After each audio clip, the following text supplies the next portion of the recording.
hladšiu, pevnejšiu pokožku ukážem ti správnu techniku s exfoliačnou peelingovou rukavicou. Začíname s hornou časťou tela, jemné tempo a správny smer.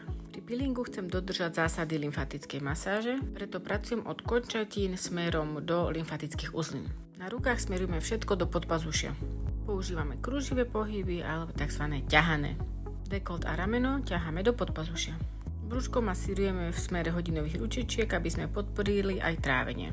Brucho je rozdelené na dve smery, od pupka ťaháme všetko dole do bedier. A teraz moja obľúbená spodná časť tela, keďže chceme zmierniť celulitidu. Na stehnách kružové pohyby a ťaháme to všetko do slabín. Na zadku sa trošku zdržíme a kombinujeme kruživé pohyby a ťahané smerom do slabín, aby sme podporili lymfu a pevnosť pokožky. Dopraj si peeling rukavičkou 1-2 krát do týždňa a uvidíš výsledky čoskoro. Táto rukavica je určená na veľké plochy pokožky, takže ideálny čas na peeling je počas sprchy, po kúpeli alebo dokonca v saune.